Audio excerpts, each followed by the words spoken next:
seller has to disclose any known material facts. So if the seller knows that there are things that are not to code, or if they know there are things that are broken, they can sell the house that way. They just have to disclose the information. And of course, they do that in SPQ or a TDS form. Okay, paragraph 11.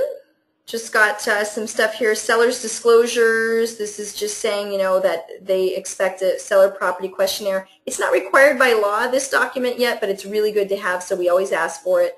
Or the SSD, which is actually, there's some things in that form that are required by law to be disclosed, so we ask for it. I know that the SPQ includes the SSD, so if you receive a seller property questionnaire, you don't need the separate SSD form, but at the minimum, you would need this document if they weren't going to give you the questionnaire.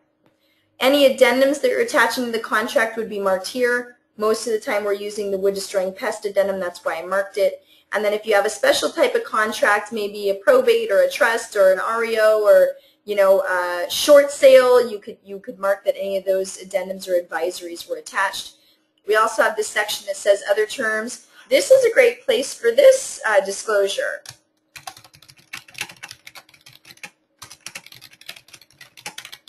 Don't forget to disclose these things. When your client has a real estate license, you have to disclose it. So that's something I see myself sometimes putting in paragraph D when my client has a real estate license or anything else that's pertinent like that. Those are just blank lines. You can use them when you need to. 13B, most of us probably haven't seen this used in years, but basically sale of buyer's property. If your client had a contingent sale, you would check mark this box and then you would add this CAR form COP, which is a contingency form.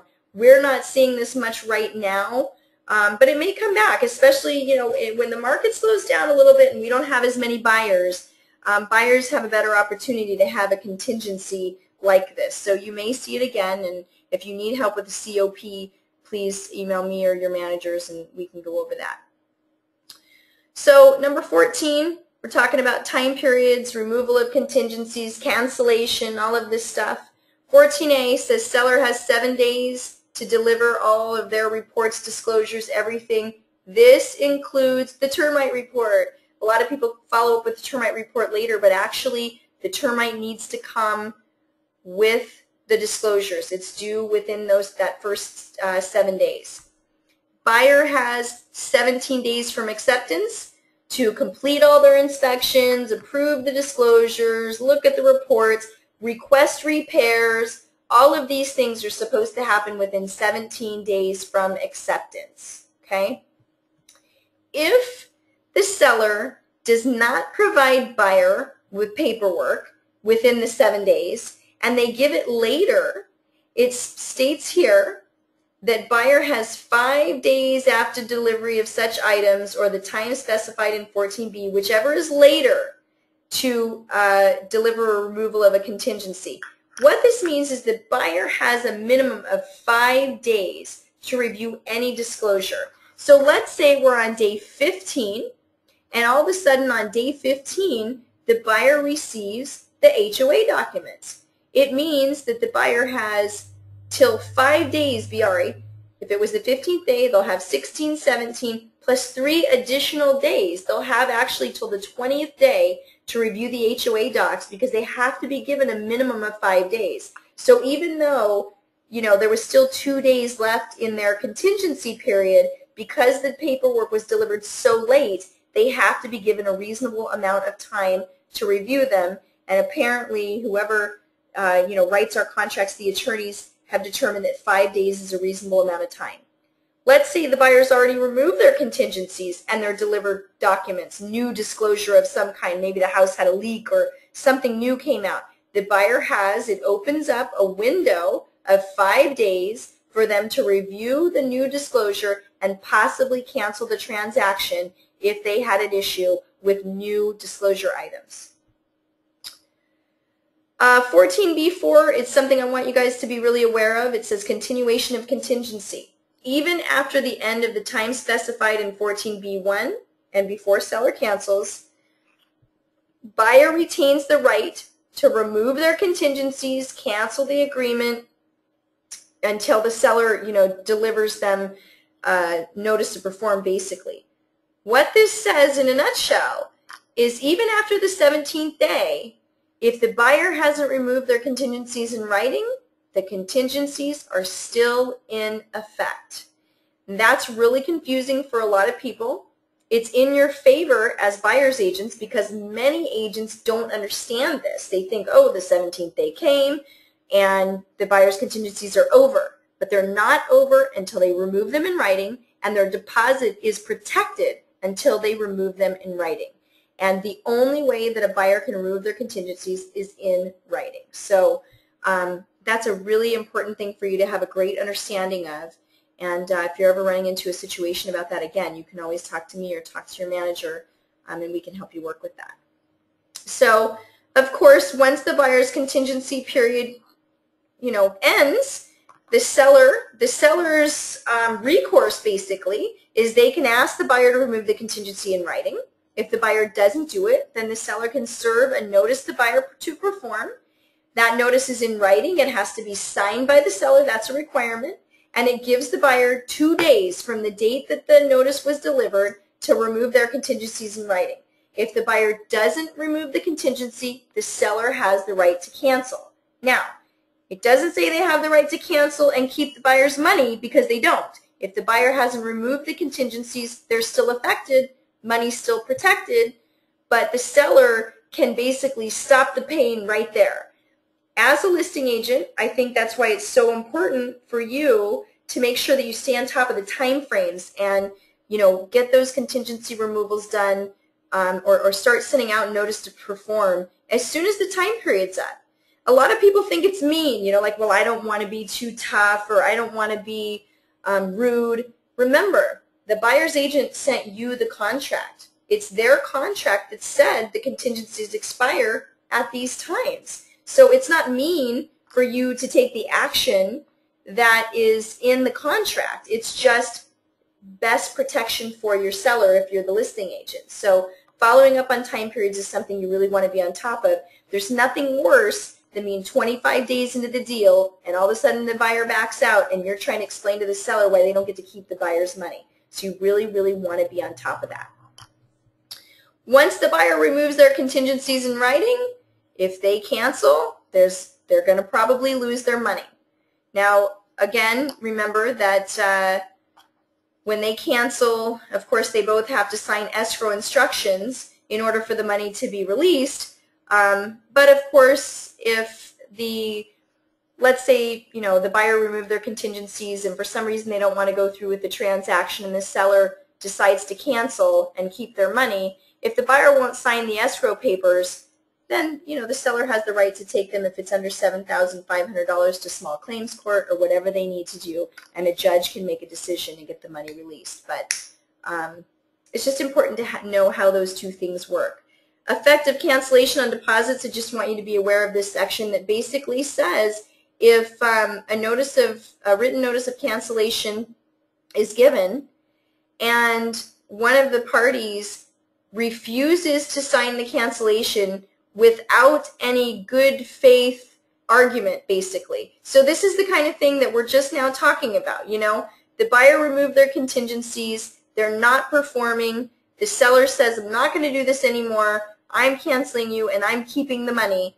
If the buyer refuses to sign that cancellation, the seller in that scenario would have the right to up to an additional $1,000 civil penalty for their refusal to sign with no good faith dispute. So that's just something that we've done it in the past where we've written letters to the other agent and reminded them, to come and look at this paragraph, and their client could be liable for more than just that deposit if they don't agree to sign when they don't really have any position. So repairs need to be completed prior to verification. You should be giving copies of receipts for any repairs that are done to the buyers. That's part of the contract here. And of course, the buyer has 5 days prior to close of escrow to make a final verification of condition, or we refer to it as a walkthrough of the property. But remember, the walkthrough is not a contingency of the sale, so it's not like, oh, everything wasn't done, I want to stop the presses. It doesn't really work that way. If there's some repairs that haven't been done at the walkthrough, then you guys have to try to figure out how to negotiate or use diplomacy to solve the problem, but it's really not considered a reason to stop the transaction. The viewpoint of an attorney or the viewpoint of the judge is that you close the transaction and then you go back after the seller if you need to for repairs that were agreed to that weren't done. So just a note there. Okay, moving on. Most of these items are just pretty standard stuff, but one of the things that I do want to point out to you is the definition. This is one major change in the contract, which is paragraph E. Says days means calendar days. However, so calendar days means from acceptance, if I have to do something within 7 days from acceptance, I count every single day, Monday through Sunday, business days, holidays, everything. That's calendar days. However, after acceptance, the last day for performance of any act required by the agreement, including close of escrow, shall not include Saturday, Sunday, or a legal holiday, and instead shall be the next day. What that means, and this is a major change, what that means, an example that I'll use is when contingencies need to be removed. So if the buyer has 17 days from acceptance for their contingencies, you will count every calendar day for 17 days, Monday through Sunday. But if the final day, if the 17th day falls on Saturday, the buyer has until the next business day, which in most cases would be Monday, to actually remove their contingency. You can't ask them to perform on any act on a Saturday, Sunday, or legal holiday. The place where this is going to have the most effect is on possession. Because let's say you close escrow on Wednesday and possession is 3 days, you would start counting Thursday, Friday, Saturday. Technically, because the final day falls on Saturday, the possession does not have to be delivered until the following business day, which is Monday. Now, the good news for most of you is that 90% of the industry doesn't even know this or understand it, but you do, and that's the most important part. But it is important for you to understand how it works. But the main thing here is to make sure that you sort out the difference between how you count the days to begin with. You're always going to count the weekends and the holidays when you're just counting out the time period. It's just when the time period ends. If it ends on a Saturday, Sunday, or legal holiday, it goes automatically to the next business day.